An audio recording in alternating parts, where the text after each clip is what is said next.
हाँ, ब्रेक के बाद स्वागत है आपका। जी हम बात कर रहे हैं आज विवादों में विश्वविद्यालय। जी हाँ, चौधरी चरण सिंह विश्वविद्यालय आज विवादों में है और विवादों में इसीलिए है क्योंकि एक बड़े भ्रष्टाचार का खुलासा हुआ है। एक बड़े भ्रष्टाचार का खुलासा इंडिया क्राइम कर रहा है, बता रहा है आपको कि कैसे 2015 में 13 असिस्टेंट प्रोफेसरों की नियुक्ति आंख मूंद कर दी गई। सिर्फ चंद पैसों की खातिर, चंद रुपयों की खातिर असिस्टेंट प्रोफेसरों की नियुक्ति कर दी गई। उन लोगों को दरकिनार कर दिया गया जो लोग योग्य थे, और जो लोग योग्य नहीं थे सिर्फ पैसे लेकर उन लोगों की नियुक्ति कर दी गई। हमारे संवाददाता राशिद खान मेरे साथ इस वक्त जुड़ रहे हैं। राशिद, ये पूरा मामला हम लगातार कल से उठा रहे हैं, किस तरीके से अब इस पूरे मामले में कार्रवाई हो सकती है और क्या कुछ कार्रवाई हो सकती है राशिद?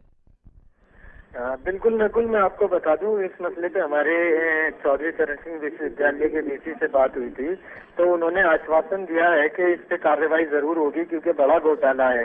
13 असिस्टेंट प्रोफेसर की नियुक्ति कर दी गई है, 35 से 40 लाख रुपए लेकर पद भर लिए गए हैं। इसमें सारे ही अयोग्य लोग हैं जो इसमें सेलेक्ट हुए हैं, और जो योग्य लोग थे वो सेलेक्ट नहीं हो पाए हैं क्योंकि पैसे का यहाँ पर शुरू से ही बोलबाला रहा है और यूनिवर्सिटी शुरू से ही विवादों के घेरे में रही है। हाँ बिल्कुल राशिद, सवाल ये भी उठ खड़ा होता है कि देखिए, जिन शिक्षण संस्थानों में हम अपने बच्चों को भेजते हैं, अभिभावक अपने बच्चों को भेजते हैं पढ़ने के लिए, अच्छी शिक्षा के लिए, उन शिक्षण संस्थानों में अगर भ्रष्टाचार की भेंट चढ़े हुए असिस्टेंट प्रोफेसर तैनात होंगे तो वहां पर पढ़ाई क्या होगी? क्या भविष्य होगा उन छात्रों का जो वहां एडमिशन लेने आते हैं? जी बिल्कुल नकुल, आपको बता दूं कि यूनिवर्सिटी का इतिहास रहा है कि जब भी यहाँ पर बच्चे पेपर देते हैं, मेहनत करते हैं, उनकी कॉपियां कूड़ेदान में पड़ी हुई मिली हैं। कितनी बार का ये वाकया हो चुका है। मतलब छात्रों के भविष्य से बिल्कुल खिलवाड़ किया जाता है, कॉपियों की कोई देखरेख नहीं की जाती है। शुरू से ही यूनिवर्सिटी विवादों के घेरे में रही है। बिल्कुल, यूनिवर्सिटी सवालों के घेरे में, विश्वविद्यालय के पूर्व कुलपति सवालों के घेरे में। राशिद, बहुत बहुत शुक्रिया आपका हमारे साथ जुड़ने के लिए, इस पूरी खबर पर हमसे बात करने के लिए। तो संदीप पहल हमारे साथ हैं। संदीप जी, एक बात पूरे इस मामले में खुलकर सामने आई है। जो वीसी थे, पूर्व वीसी थे विक्रम चंद गोयल, वो इससे पहले आपके पूर्व पुलिस के एडीजी भी रह चुके हैं। तो क्या उस दौरान भी ऐसा कुछ हुआ था या फिर वो यूनिवर्सिटी में आके ही इस तरीके का बड़ा भ्रष्टाचार सामने आया? मैं तो विश्वविद्यालय तक की ही बात करना चाहूंगा, क्योंकि विश्वविद्यालय में आने के बाद उन्होंने विश्वविद्यालय को एक थाने की तरह चलाया। विश्वविद्यालय जो कुलपति का पद होता है वो हमारे यहाँ पर कमिश्नर के समकक्ष होता है, लेकिन उनका जो रवैया विश्वविद्यालय को चलाने का जो उनका तरीका था, वो जैसे थाने के अंदर एक दरोगा थाने को चलाता, वो इस तरीके से विश्वविद्यालय को चलाते थे। और जो यहाँ का तंत्र था, जो प्रशासनिक तंत्र भी था, पुलिस तंत्र भी था, वो भी छात्रों के ऊपर उनके इशारे पर डंडा चलाने में कोई जो है चूक नहीं करता था। आप किसी तरीके का अभिलेख दो, कोई भी एप्लीकेशन दो, कोई भी साक्ष्य दो, कोई एफआईआर दर्ज नहीं होगी, कोई कार्रवाई नहीं होगी। सिर्फ जो है उन्हीं के उसके अंदर, दबाव के अंदर पूरा प्रशासन रहता था।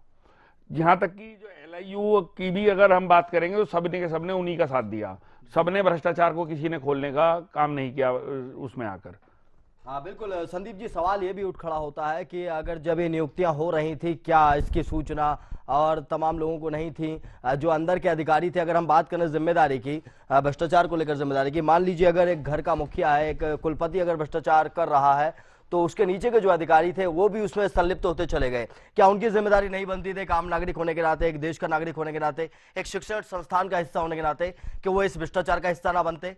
सबकी जिम्मेदारी बनती थी। ये 2014 के अंदर सबसे पहले जब एडवर्टाइजमेंट आया था इन नियुक्तियों के संबंध में, इस संबंध में मेरे द्वारा सभी को जो है इसके जो प्रक्रिया थी, इनके अंदर चाहे जो कोटा सिस्टम था उसके ऊपर मैं कहूँगा आरक्षण के विषय को लेकर और सारे बातों को लेकर मैंने जो शिकायत थी, जो अपने कुलाधिपति जी को, जो गवर्नर हमारे होते हैं उनको, केंद्र सरकार को, एचआरडी मिनिस्ट्री को, यूजीसी को, उत्तर प्रदेश सरकार को, विश्वविद्यालय के कुलपति को, सभी आयोगों को मैंने इस संबंध में शिकायत की थी कि जो नियुक्तियां की प्रक्रिया है, जो नियुक्तियां होने जा रही हैं, ये सारी की सारी एक बहुत बड़ा धांधला है। इसको नियुक्तियों को पारदर्शिता कराने के लिए ये प्रक्रिया अपनाई जाए, ये नॉर्म्स फॉलो करी जाए।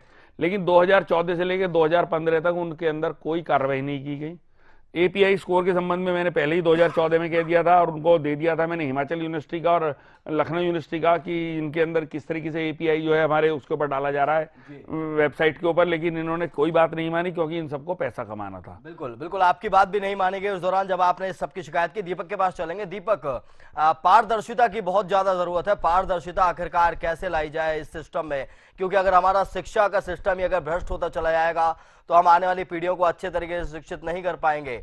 अगर भ्रष्टाचार की भेंट चढ़े हुए लोग हमारे साथ आएंगे, हमें पढ़ाने आएंगे, तो हम कैसे अपने बच्चों को अच्छी शिक्षा दे पाएंगे। बिल्कुल, पारदर्शिता की अगर हम बात करें तो एक तरफ कदम बढ़ाने की बात की जाती है, डिजिटलाइजेशन की तरफ भारत बढ़ रहा है। डिजिटल भारत का हम अक्सर जिक्र करते हैं। हर चीज इतनी आसान हो चुकी है आज के समय में कि अगर आप कोई चयन प्रक्रिया अपना रहे हैं तो उसे पारदर्शिता रखने के लिए उसमें आप उसकी सारी जानकारी मुहैया करा सकते हैं अपनी वेबसाइट पर आसानी से।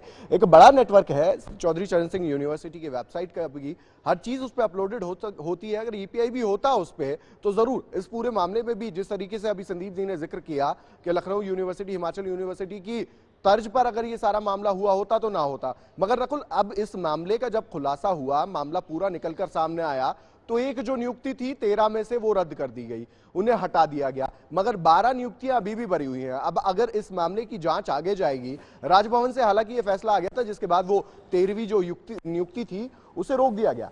अब अगर ये जांच आगे जाएगी नकुल, और आगे अगर इसमें राज्यपाल हस्तक्षेप करेंगे और पूरे मामले की जानकारी लेंगे, उसके बाद जब जवाब तलब किया जाएगा उन संबंधित अधिकारियों से जो इस पूरे मसले पर जुड़े हुए थे, और वो उसके बाद अपना जवाब देंगे, तब कहीं जाकर पूरे मामले को परत दर परत पूरा मामला खुलता चला जाएगा, तब वास्तविकता और साफ होकर सामने आती जाएगी। बिल्कुल दीपक, सवाल यह भी उठ खड़ा होता है कि जब शुरुआत होती है, किसी घोटाले का पर्दाफाश होता है, तो शुरुआत में कार्रवाई करते हुए दिखाई देते हैं, लेकिन जब मौका आता है असली कार्रवाई का, तब ये सब कुछ नहीं हो पाता। सवाल यही उठ खड़ा होता है कि आज शिक्षण संस्थानों में फैले इस भ्रष्टाचार को कैसे खत्म किया जाएगा।